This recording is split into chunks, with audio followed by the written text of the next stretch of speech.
বুজুর্গদের আকিদা, বুজুর্গদের আকিদা, বুজুর্গদের আকিদা, বুজুর্গদের আকিদা। আলহামদুলিল্লাহ রাব্বিল আলামিন, আসসালাতু ওয়াসসালামু আলা সাইয়্যিদিল আমবিয়াই ওয়াল মুরসালিন, আম্মা বা'দ, ফাউযু বিল্লাহি মিনাশ শাইতানির রাজীম, বিসমিল্লাহির রহমানির রহিম। সালাতু ওয়াসসালামু আলাইকা ইয়া রাসূলুল্লাহ ওয়া আলা আলিকা ওয়া আসহাবিকা ইয়া হাবিবাল্লাহ। সালাতু ওয়াসসালামু আলাইকা ইয়া নাবিয়াল্লাহ ওয়া আলা আলিকা ওয়া আসহাবিকা ইয়া নূরাল্লাহ। প্রিয় প্রিয় ইসলামী ভাইরা ও মাদানী চ্যানেলের দর্শকবৃন্দ, মাদানী চ্যানেলের ধারাবাহিক অনুষ্ঠান বুজুর্গদের আকিদা এতে আপনাদের সুস্বাগতম। দুরুদে পাকের অগণিত ফজিলত ও বারাকাত রয়েছে। হুজুরে করিম সাল্লাল্লাহু আলাইহি ওয়াসাল্লাম ইরশাদ করেন, যে ব্যক্তি আমার প্রতি একবার দুরূদ শরীফ পাঠ করবে, আল্লাহ আজ্জা ওয়া জাল ওই ব্যক্তিকে 10টি নেকি দান করবেন, 10টি গুনাহকে মাফ করবেন, 10টি পদমর্যাদাকে বাড়িয়ে দেবেন। সাল্লু আলাল হাবিব সাল্লাল্লাহু তাআলা আলা মুহাম্মদ সাল্লাল্লাহু আলাইহি ওয়াসাল্লাম, সালাতু ওয়া সালামান আলাইকা ইয়া রাসূলুল্লাহ। প্রিয় প্রিয় ইসলামী ভাইরা ও মাদানী চ্যানেলের দর্শকবৃন্দ, আসুন আমরা অনুষ্ঠানের শুরুতেই ভালো ভালো নিয়ত করে নিই। কারণ রাসূল করিম সাল্লাল্লাহু আলাইহি ওয়াসাল্লাম ইরশাদ করেন, নিয়্যাতুল মুমিনি খায়রুম মিন আমালি। মুমিনের নিয়ত তার আমলের চেয়ে উত্তম।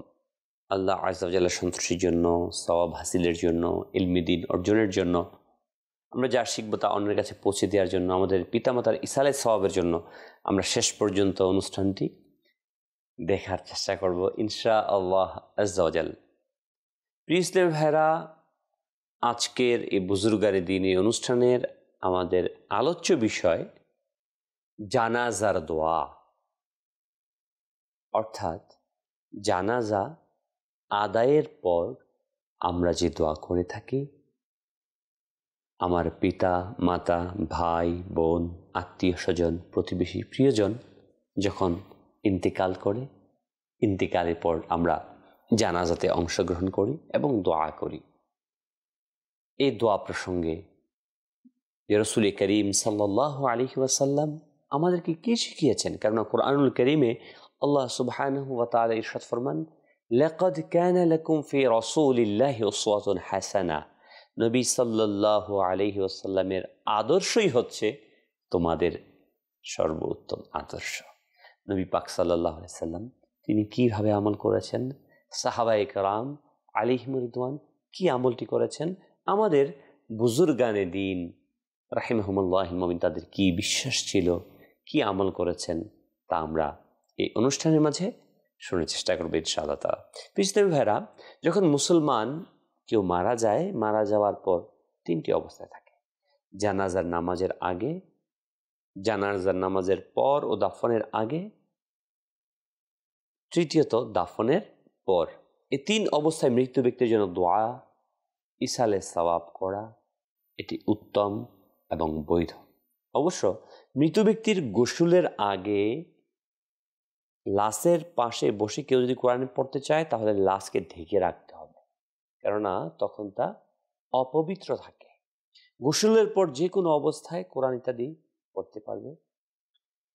প্রিয়, আজকে আমাদের সমাজের মাঝে অনেকেই জানাজার নামাজের আগে ও দাফনের পর দোয়াকে বৈধ মনে করে এবং দোয়া করে থাকে, কিন্তু জানাজার নামাজের পর দাফনের আগে দোয়া করাকে বিভিন্নভাবে পরিহার করার, কটুবাক্য বলার, বাধা দেয়া চেষ্টা করে, যা একটি কল্যাণকর কাজ থেকে মানুষকে দূরে রাখার শামিল।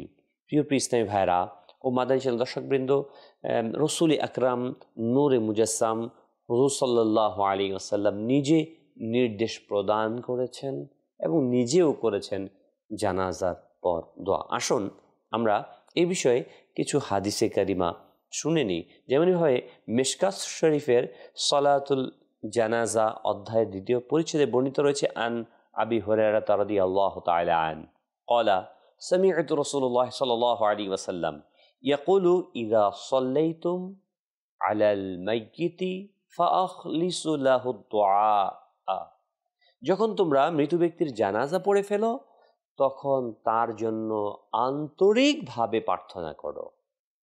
এই হাদিসটি সুনানে আবি দাউদ শরীফে, সুনানে ইবনে মাজাহ, তিরমিজি শরীফ বর্ণিত রয়েছে। প্রিয় ইসলামী ভাইরা, এখানে ফা দ্বারা বোঝা যায় যে নামাজের পর যেন অনতিবিলম্বে দোয়া করা হয়। যারা উপরোক্ত বাক্যের অর্থে নামাজের মধ্যে দোয়া করো তারা অর্থ সম্পর্কে অবজ্ঞাত নয়।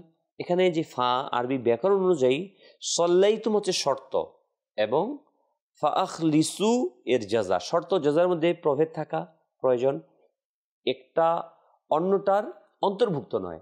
আর সল্লাইতুম হলো অতীতকাল জ্ঞাপন ক্রিয়া এবং ফাখলিসু হচ্ছে নির্দেশমূলক ক্রিয়া।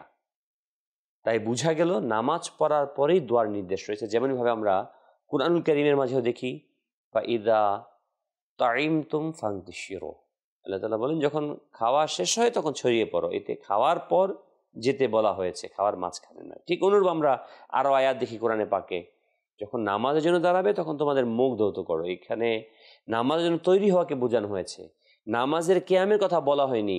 ইলা অব্যয় দ্বারা প্রতিমান হলো, আর এখানে নামাজ পড়ার ইচ্ছে পোষণ করার পরে অজুর কথা বলা হয়েছে। তাই ফা দ্বারা বিলম্ব অর্থ প্রকাশ পায়। বিনা কারণে আসল অর্থকে রূপক অর্থ গ্রহণ করা এটা বৈধ নয়। তো প্রিয় ইসলামী ভাইরা ও মাদানী চ্যানেল দর্শকবৃন্দু, সুবহানাল্লাহ, এই হাদিস থেকে আমরা স্পষ্ট জানতে পারলাম রসুল আকরাম নূরে মুজাসসাম হুজুর সাল্লাল্লাহু আলাইহি সাল্লাম ইরশাদ করেছেন যে তোমরা জানাজার নামাজের পর মৃত ব্যক্তির জন্য দোয়া করো।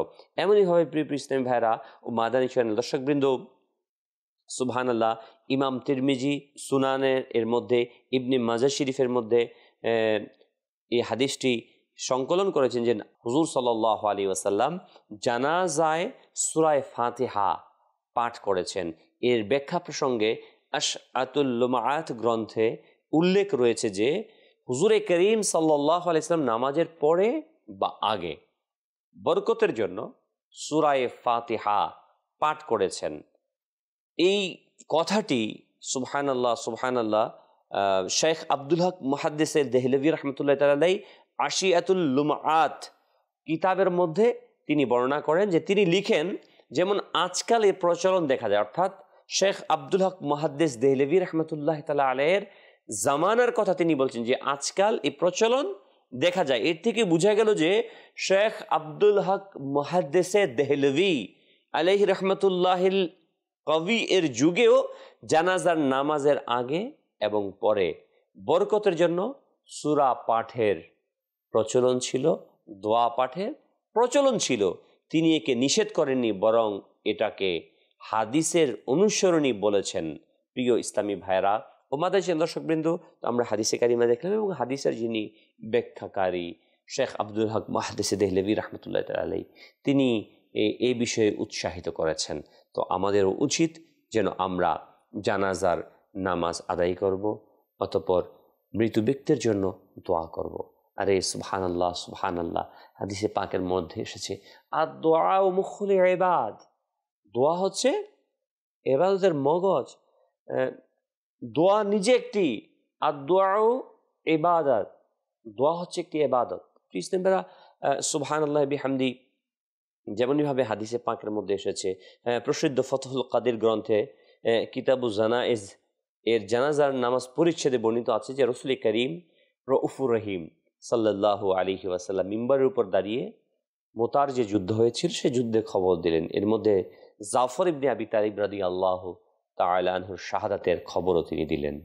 ফাসাল্লা আলাইহি রাসূলুল্লাহ সাল্লাল্লাহু আলাইহি ওয়াসাল্লাম, অতঃপর তার জানাজার নামাজ পড়লেন এবং তার জন্য দোয়া করলেন এবং লোকদেরকে বললেন তোমরাও তার মাগফিরাতের জন্য দোয়া করো।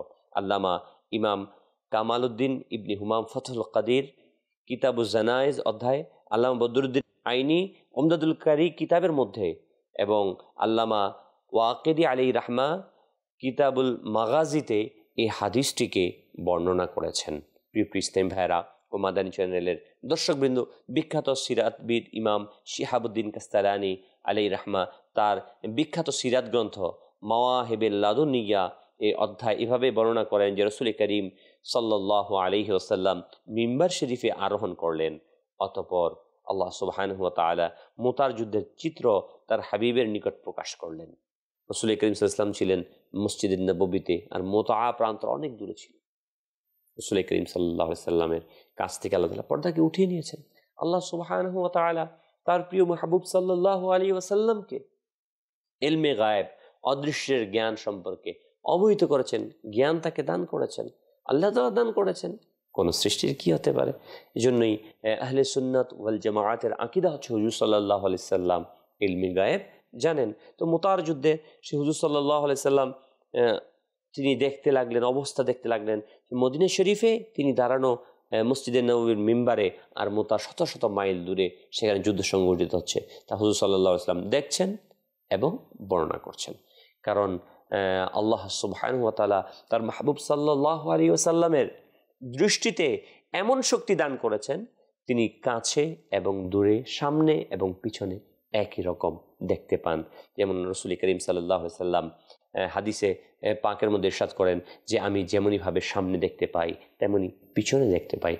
আমার আকা আলা হযরত রাহমাতুল্লাহি তাআলা আলাইহি কত সুন্দর বলেছেন, যেখানে আল্লাহ সুবহানাহু ওয়া তাআলা নিজে গায়েব নয়, যেটা কবির ভাষায় বাংলাতে বলা হয়, এমন চোখ দিলেন ও আল্লাহ যার নজর আরশে মুআল্লা, খুদ খুদা গায়েব নাহি রয়, আরও কি গায়েব রয়ে যায়।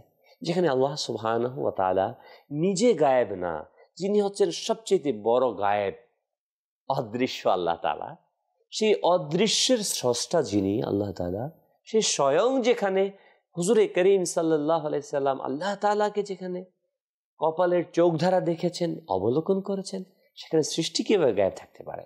মুসলিম ভাইরা, যে প্রসঙ্গে আরজ করছিলাম যে রাসূল করিম সাল্লাল্লাহু আলাইহি সাল্লাম অবস্থা দেখে যুদ্ধের অবস্থা বলতে লাগলেন। তিনি ইরশাদ করলেন যায়েদ বিন হারেস শহীদ হয়েছে। অতঃপর রাসূল সাল্লাল্লাহু আলাইহি সাল্লাম সহ আমরা তার জানাজার নামাজ পড়লাম। তারপর বললেন তোমরা তার জন্য দোয়া ইস্তিগফার করো। জানাজা পড়লেন, অতঃপর বললেন দোয়া ইস্তিগফার করো। তারপর বললেন এখন জাফর বিন আবি তালিব রাদিয়াল্লাহু তাআলা আনহু ঝান্ডা হাতে নিয়েছেন এবং তিনিও শহীদ হয়ে গিয়েছেন। অতঃপর রাসূল সাল্লাল্লাহু আলাইহি সাল্লাম সহ আমরা তার জানাজার নামাজ পড়লাম। তারপর বললেন তোমরা তোমাদের ভাই জাফরের জন্য আল্লাহর নিকট দোয়া ইস্তিগফার করো। তারপর বললেন এখন হযরতে আব্দুল্লাহ ইবনে রাওয়াহ রাদিয়াল্লাহু তাআলা আনহু ঝান্ডা হাতে নিয়েছেন এবং তিনি শহীদ হয়ে গেছেন। অতঃপর রাসূল করিম সাল্লাল্লাহু আলাইহি সাল্লাম সহ আমরা তার জানাজা পড়লাম। তারপর বললেন তোমরা তোমাদের ভাইয়ের জন্য আল্লাহর নিকট দোয়া ইস্তিগফার করো। এই হাদিসটি ইমাম কাসসালানী আলাইহি রাহমা মাহিবুল লাদুনিয়া এর মধ্যে বর্ণনা করেন এবং ইমাম বাইহাকি দালাইলুন নবুওয়াত কিতাবের মধ্যে এই হাদিসটি বর্ণনা করেন। প্রিয় প্রিয় ইসলামী ভাইরা ও মাদানী চ্যানেল দর্শকবৃন্দ, এই হাদিসে কারিমের মাধ্যমে স্পষ্ট হয়ে গেল যে রাসূল করিম সাল্লাল্লাহু আলাইহি ওয়াসাল্লাম জানাজার পর দোয়া করেছেন, নির্দেশ প্রদান করেছেন। আর দোয়া করবেন না কেন? এটা প্রতিটা সময় তো দোয়া করা যায়। হাদিসে পাকের মাঝেই তো এসেছে যে আল্লাহ সুবহানাহু ওয়া তাআলা ফরজ ইবাদতের পর, উত্তম আমলের পর দোয়াকে কবুল করে থাকেন।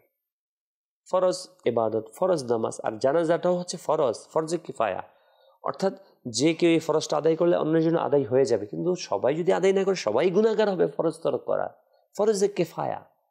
তো এটার পর একটা উত্তম ইবাদত, এরপরে উত্তম দোয়া, এরপরে দোয়া করা, এটা কল্যাণকর। প্রিয় প্রিয় ইসলামী ভাইরা ও মাদানী চ্যানেলের দর্শকবৃন্দ, সুবহানাল্লাহ সুবহানাল্লাহ। আহমদ আল মুসনাদ এর হাদিসের মধ্যে, ইমাম বাজ্জার আল মুসনাদ এর মাঝে, ইমাম বাইহাকি আর সুনানুল কুবরা কিতাবের মধ্যে, ইমাম জালালউদ্দিন সুয়ুতি জামিউল জাওয়াইম কিতাবের মধ্যে, ইমাম সুয়ুতি আলাইহি রাহমা জামিউল আহাদিসের মধ্যে এই হাদিসটি লিপিবদ্ধ করেন যে তাবেঈ হযরতে ইব্রাহিম জাহরি রাহমাতুল্লাহ তাআলা বলেন আমি হযরতে আব্দুল্লাহ বিন আওফা রাদিয়াল্লাহু তাআলা আনহু যিনি বায়াতে রিদওয়ানে উপস্থিত ছিলেন, তার কন্যার ওফাত হলে তিনি তার মেয়ের কফিনের লাশের পিছনে পিছনে একটি খচ্চরের উপর সওয়ার হয়ে যাচ্ছেন। তখন মহিলারা কান্না করছিল। তিনি তাদেরকে বললেন তোমরা মুরসিয়া করো না, যেটাকে আমরা বলে থাকি বিলাপ করা, তোমরা বিলাপ করো না। সুর দিয়ে কান্নাকাটি করা, মাথা চাপড়ানো, হাত পায়ে মারা, মাটিতে মারা, যেটাকে বিলাপ বলি। সুর দিয়ে গ্রামের মহিলারা কেঁদে থাকে। তো তিনি বলেন তোমরা মরসিয়া করো না, বিলাপ করো না। যেহেতু হুজুর সাল্লাল্লাহু আলাইহি ওয়াসাল্লাম বিলাপ করতে নিষেধ করেছেন, তবে তোমাদের মধ্যে যে কেউ চায় অশ্রু ঝরাতে পারবে, অর্থাৎ কাঁদতে পারবে আওয়াজ ছাড়া, চোখে অশ্রু ঝরতে পারবে। এরপর জানাজার নামাজ 4 তাকবীরের মধ্যে সম্পন্ন করলেন। চতুর্থ তাকবীরের পর 2 তাকবীরের মধ্যখানের সময় পরিমাণ দোয়া করছিলেন এবং তিনি সাহাবী বললেন অনুরূপ হুজুর সাল্লাল্লাহু আলাইহি সাল্লাম জানাজাতে করতেন, অর্থাৎ চতুর্থ তাকবীর দেওয়ার পর সালাম ফেরানোর পর দোয়া করেছেন। প্রিয় প্রিয় ইসলামী ভাইয়েরা ও মাদানী চ্যানেলের দর্শকবৃন্দ, বাইহাকি শরীফের মধ্যে 6996 নম্বর হাদিসে বর্ণিত রয়েছে আন মুস্তাজিল্লি আন্না আলিয়ান রাদিয়াল্লাহু তাআলা আন, হযরতে মুস্তাজিল ইবনে হুসাইন থেকে বর্ণিত যে হযরতে আলী রাদিয়াল্লাহু তাআলা একবার এক জানাজার নামাজের পর দোয়া প্রার্থনা করছিলেন। ইমাম মালিক রাহমাতুল্লাহ তাআলা আলাইহি তার বিখ্যাত গ্রন্থ মুদুনাতুল কুবরা গ্রন্থের মধ্যে উল্লেখ করেন, প্রত্যেক তাকবীরে এরকম বলবে, যখন শেষ তাকবীর হবে তখনও অনুরূপ বলবে, অতবার বলবে আল্লাহুম্মা সাল্লি আলা মুহাম্মদ। এ থেকে বোঝা গেল জানাজার নামাজের পর দুরূদ শরীফ পাঠ করা যাবে এবং দাফন করার পূর্বে মৃত ব্যক্তির জন্য ফাতিহা দোয়া প্রার্থনা করা বৈধ। এই রিওয়ায়াত অনুযায়ী আমল করা হয়েছে। খুলাসাতুল ফাতিহ কিতাবে অনুরূপ বর্ণিত রয়েছে। প্রিয় প্রিয় ইসলামী ভাইরা ও মাদানী দর্শকবৃন্দ, আমরা জানলাম রাসূল করিম সাল্লাল্লাহু আলাইহি ওয়াসাল্লাম নিজে জানাজা নামাজের পর দোয়া করেছেন। সাহাবায়ে কেরাম আলাইহিমুর রিদওয়ানদেরকে দোয়া করতে উৎসাহিত করেছেন। আলী কাররামাল্লাহু ওয়াজহুল করিম, হুজুর সাল্লাল্লাহু আলাইহি ওয়াসাল্লাম নিজে, অন্যান্য সাহাবায়ে কেরাম আলাইহিমুর রিদওয়ান, তিনারা জানাজার নামাজের পর দোয়া করেছেন এবং এই সিলসিলা চলে আসছে। আমরা শুনলাম শেখ আব্দুল হক মুহাদ্দিসে দেহলভী আলাইহি রাহমাতুল্লাহিল কবি, তিনিও তার জামানায় কিতাবের মধ্যে লিখেছেন যে বর্তমানে এটা প্রচলিত রয়েছে জানাজার পরে ফাতিহা, সূরা ফাতিহা পাঠ করা অর্থাৎ দোয়া করা। তো ইসলাম ভাইরা, এমনইভাবে শামসুল আইম্মা ইমাম সারখাসি আলাইহি রাহমা তার বিখ্যাত মবসুদ শরীফে মাইয়েতের গোসল শীর্ষক অধ্যায়ে একটি হাদিসে কারিমা লিপিবদ্ধ করেন। হযরতে আব্দুল্লাহ ইবনে উমর রাদিয়াল্লাহু তাআলা আনহু এবং হযরতে ইবনে আব্বাস রাদিয়াল্লাহু তাআলা থেকে বর্ণিত, উভয়ে এক জানাজায় গিয়ে জানাজার নামাজ না পেয়ে মাইয়েতের জন্য ইস্তেগফার পড়লেন বা দোয়া করলেন। একদা উমর রাদিয়াল্লাহু তাআলা আনহু এর জানাজা যখনই শেষ হয়ে গেল, তখন হযরতে আব্দুল্লাহ বিন সালাম রাদিয়াল্লাহু তাআলা আসলেন। তিনি বললেন, হে আমার সাথীরা, তোমরা আমাকে নামাজের মধ্যে মজবুক করেছ, তবে জানাজার পর দোয়াতে আমাকে মজবুক মিনিংস বাদ, অর্থাৎ তোমরা আমাকে জানাজার নামাজের মধ্যে বাদ দিয়েছ, কিন্তু জানাজার দোয়াতে বাদ দিয়ে করো না। এসো আমরা সবাই মিলে দোয়া করি। সুবহানাল্লাহ, সুবহানাল্লাহ। প্রিয় প্রিয় ইসলামী ভাইরা, তো এই হাদিসে কারিমা থেকে প্রতীয়মান যে জানাজার পর সাহাবায়ে কেরাম আলাইহিম রিদওয়ান দোয়া করতেন।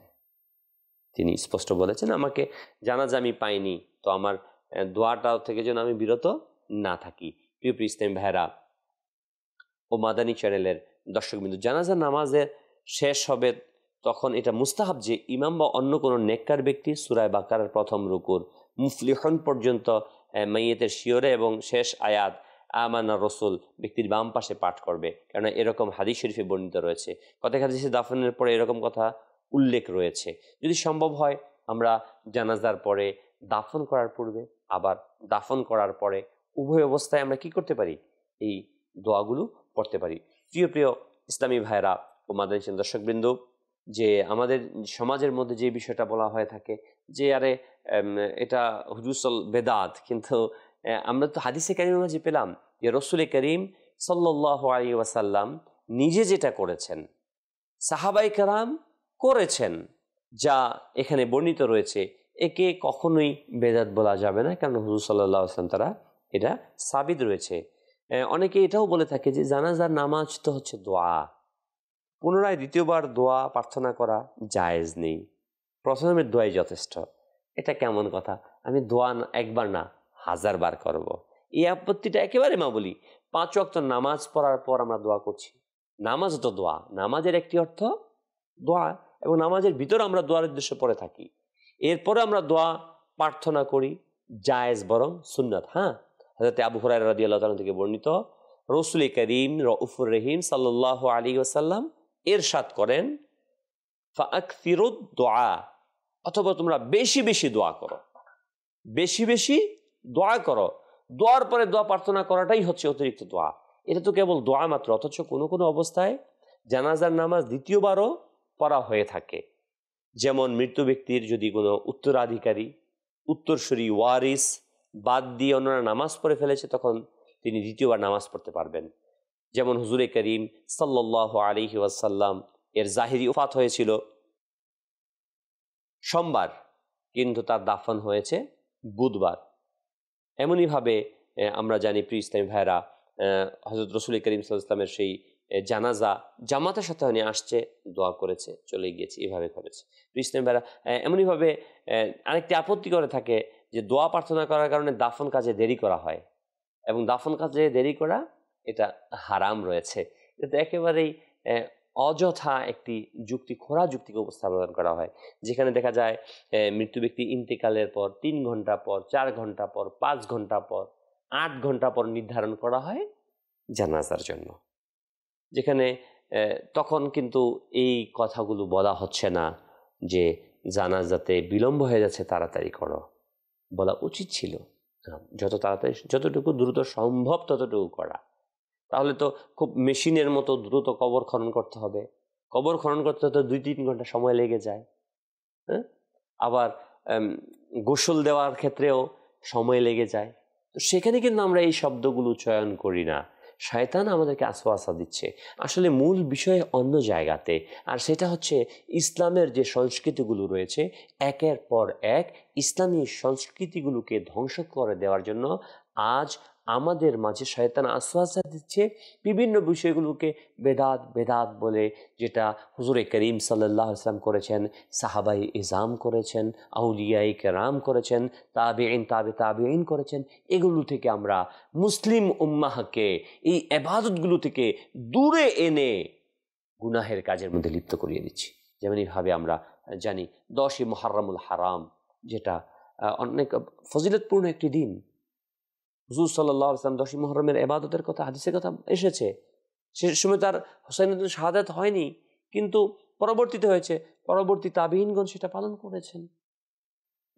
এই কথাগুলোকে আমরা বন্ধ করে দেওয়ার চেষ্টা করছি। শবে বারাতকে, ঈদে মিলাদুন্নবীকে, একের পর এক যে আনুষ্ঠানিকতাগুলো রয়েছে, ইসলামী সংস্কৃতিগুলো রয়েছে, ইসলামিক আবাদতগুলো রয়েছে, এই আবাদতের বিরুদ্ধে একটি প্রপাগান্ডা সৃষ্টি করে মানুষদেরকে আবাদত থেকে, আল্লাহর কাছ থেকে চাওয়া থেকে দূরে সরে দেওয়ার একটি কূটকৌশল অবলম্বন করে মুসলিম উম্মাহকে ধ্বংসের দ্বার প্রান্তের দিকে নিয়ে যাওয়া হচ্ছে। প্রিয় ইসলামী ভাইরা, আবার কখনো বলা হচ্ছে যে ফরজ নামাজের পর দোয়া করা যাবে না, যেখানে হুজুর সাল্লাল্লাহু আলাইহি সাল্লাম হাদিসে ইরশাদ ফরমান, ফাআকসিরুদ দুআ, অতঃপর তোমরা বেশি বেশি দোয়া করো যখনই সম্ভব হয়, কেননা নিজে দোয়া হচ্ছে একটি নিজে স্বয়ং ইবাদত। হাদিসে পাকের মধ্যে এসেছে যে দোয়া হচ্ছে একটি পরিপূর্ণ ইবাদত। প্রিয় ইসলামী ভাইরা ও মাদানী চ্যানেল দর্শকবৃন্দ, এরকমভাবে অনেকেই বিভিন্নভাবে বিভিন্নজন আপত্তিমূলক শব্দ চয়ন করে থাকে, কিন্তু ইনশাআল্লাহ তাবারাক ওয়া তাআলা আমরা নিয়ত করি, আমি আমার বাবার জন্য দোয়া করব, আমি আমার মায়ের জন্য দোয়া করব, আমি আমার প্রতিবেশী ভাই বোন আত্মীয় স্বজনের জন্য দোয়া করব। কারণ এটা তো গুনাহের কাজ না, এটা তো অকল্যাণকর কাজ না। দোয়ার ওসিলাতে হয়তো আল্লাহ সুবহানাহু ওয়া তাআলা আমাকে ক্ষমা করে দিবেন, আমার বাবাকে ক্ষমা করে দিবেন। আমরা যখন জানাজার নামাজ পড়ি, সেই জানাজার নামাজে আরবিতে দোয়াগুলো পাঠ করতে থাকি, আল্লাহুম্মা গফিরলি হাইয়িনা ওয়া মাইয়িতিনা, হে আল্লাহ তুমি আমাকে, আমাদের যারা জীবিত আছি, যারা মৃত সবাইকে মাফ করে দাও, সাগিরিনা ওয়া কাবিরিনা ওয়া যাকিরিনা, যারা ছোট বড় রয়েছে, উপস্থিত অনুপস্থিত, সবাইকে মাফ করে আমরা দোয়া করছি। কিন্তু এই দোয়ার কথাটা কিন্তু আমরা যারা বাংলা ভাষাভাষী তারা কিন্তু বুঝছি না। কিন্তু জানাজার পর যখন হাত তুলে বলি, হে আল্লাহ তুমি আমাকে মাফ করে দাও, আমার বাবাকে মাফ করে দাও, আমার বাবা আমার প্রতি দয়া দেখিয়েছে, আমার মা আমাকে অনেক কষ্ট করে লালন পালন করেছে। তুমি আমার সেই প্রিয় দয়াময় মাকে ক্ষমা করো। যেমনভাবে তুমি মাওলাই করিম আমার বাবা মা আমার প্রতি দয়া করেছে, তুমি তার প্রতি তেমন দয়া করো। যখন হৃদয়ে জুড়িয়ে মন খুলে আমি আল্লাহ তাআলার কাছে দোয়া করব, চোখের পানি চলে আসবে। এখানে অকল্যাণের কোথায় রয়েছে, এখানে অবৈধ কোথায় রয়েছে? বরং আমাদের প্রত্যেকের উচিত এই দোয়ার দিকে উৎসাহিত করা, অগ্রসর হওয়া। আল্লাহ সুবহানাহু ওয়া তাআলা আমাদের সকলকে সকল প্রকার অপসংস্কৃতি থেকে, ইসলাম বিরোধী কার্যক্রম থেকে, এবাদত থেকে যারা আমাদেরকে ঠেলে দূরে সরিয়ে দিতে চায়, এবাদত থেকে বিমুখ করতে চায়, তাদের থেকে বেঁচে থেকে যে আকীদা রাসূল করিম সাল্লাল্লাহু আলাইহি ওয়াসাল্লামের ছিল, সাহাবায়ে এজাম যে আকীদা পোষণ করেছেন, তাবেঈন, তাবেঈন, আইম্মায়ে মুজতাহিদিন, সালফে সালিহিন, বুজুর্গানে কেরাম যে আকীদা রেখেছেন, আমল করেছেন, আল্লাহ তাআলা আমাদের সবাইকে সেই আকীদা, সেই বিশ্বাস, সেই আমলের উপর স্থায়িত্ব দান করুক। আমাদের প্রত্যেকের জানাজাতে অংশগ্রহণ করা এবং জানাজায় দোয়া করা, আগে পরে সর্ব অবস্থায় দোয়া করার সৌভাগ্য দান করুন। আমিন বিজাহিন নবিয়্যিল আমিন সাল্লাল্লাহু তাআলা আলাইহি ওয়াসাল্লাম। সাল্লু আলাল হাবিব সাল্লাল্লাহু তাআলা আলা মুহাম্মদ। বুজুর্গদের আকীদা, বুজুর্গদের আকীদা, বুজুর্গদের আকীদা, বুজুর্গদের আকীদা।